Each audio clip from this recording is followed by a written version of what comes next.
Healing accelerates when kindness replaces judgment. Now allow your body to settle into this moment, not by trying to relax, but by letting go of the need to do anything at all. There is nowhere you need to get to, nothing you need to fix, and no version of yourself you need to become right now. Just notice that you are here, breathing, present, alive. And as your awareness begins to soften inward, you may start to notice how familiar certain inner tones feel. Perhaps there is a voice that evaluates, compares, corrects, or judges. A voice that learned long ago that pressure was protection, that criticism was motivation, that being hard on yourself was a way to survive, improve, or stay safe. And instead of pushing that voice away, see if you can simply acknowledge it.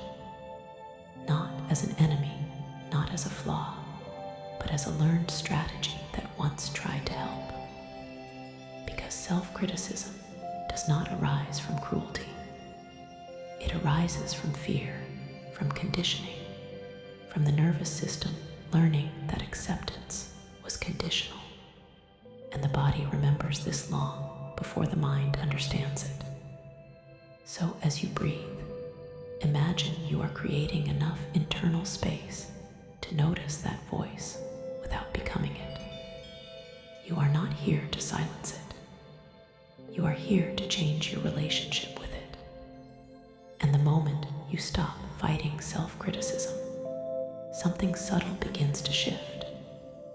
Because resistance keeps patterns alive, while understanding allows them to soften. So let yourself notice how self-criticism feels in the body. Maybe it tightens the chest, contracts the throat, presses the shoulders forward, or creates a heaviness behind the eyes. And instead of analyzing it, simply feel it. Because shame lives in sensation, not logic. Shame is a nervous system state, not a thought error. And healing shame does not happen through arguing with yourself, but through safety, warmth, and connection. So imagine now that your awareness becomes a gentle presence, like a warm hand resting on the area of the body where judgment feels strongest. No pressure, no demand, just contact. And notice how the body responds to kindness. For many people, kindness feels unfamiliar, even unsafe at first. The nervous system may not trust it yet, and that is okay. You are not forcing compassion. You are introducing it slowly, like light entering a room that has been dark for a long time. And as you stay with this sensation, you may begin to notice that beneath self-criticism, there is often a younger part of you that learned to monitor, correct, and control in order to avoid rejection, failure, or pain. This part does not need punishment. It needs reassurance. It needs to know that it no longer has to work so hard to earn safety. So gently, internally, you might offer words that feel neutral and simple. Not affirmations, not positivity, just truth. Something like, I see you, or you don't have to prove anything right now, or you are allowed to be human. Let these words land not in the mind, but in the body. And notice how your breathing responds when judgment softens even slightly, because the body knows when it is being met instead of evaluated. And as this continues, you may start to recognize that self-compassion is not indulgence, weakness, or complacency. Self-compassion is regulation. It is the nervous system shifting out of threat and into repair. When judgment dominates, the body stays braced, defensive, vigilant. But when kindness appears, even briefly, the body begins to unarm. Healing accelerates not because compassion fixes everything, but because it creates the conditions where healing can occur. So let yourself imagine now what it would feel like to relate to yourself the way you would to someone you care about deeply. Not by removing accountability, but by removing cruelty. Because cruelty has never produced lasting change. It only produces compliance, exhaustion, and shame. Real growth comes from safety. And as you continue breathing, notice how your inner tone begins to soften naturally when there is no demand to perform. There is nothing you need to earn here. Your worth is not under review. And the part of you that learned to criticize may begin to relax when it realizes it is no longer solely responsible for keeping you safe.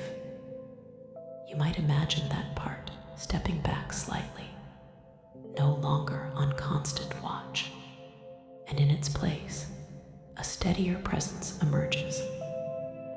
A presence that can hold mistakes without collapse, emotions without rejection, and imperfection without threat.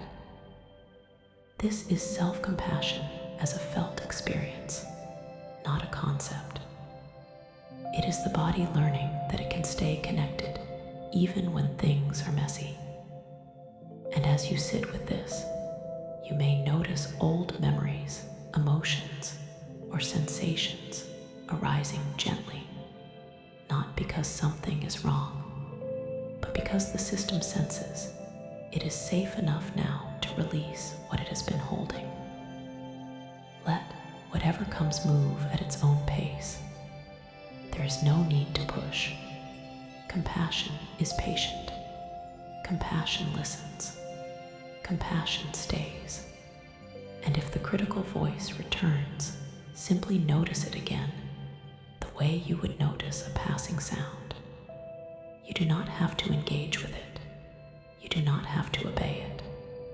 You are learning that you can hear a thought without believing it, feel an emotion without being consumed by it, and experience imperfection without withdrawing from yourself. And this is how self-trust is rebuilt. Not through flawless behavior, but through consistent self-support. Over time, the nervous system learns a new pattern, that errors do not equal abandonment, that vulnerability does not equal danger, and that kindness is not a trap. And as this learning settles, you may feel a sense of relief, perhaps subtle, perhaps profound. A sense that you no longer have to be at war with yourself to move forward, that you can grow from care instead of criticism. And let this understanding sink deeper than words, into muscle, breath, posture. Notice how your shoulders rest, how your jaw softens, how your belly responds when it is no longer being judged.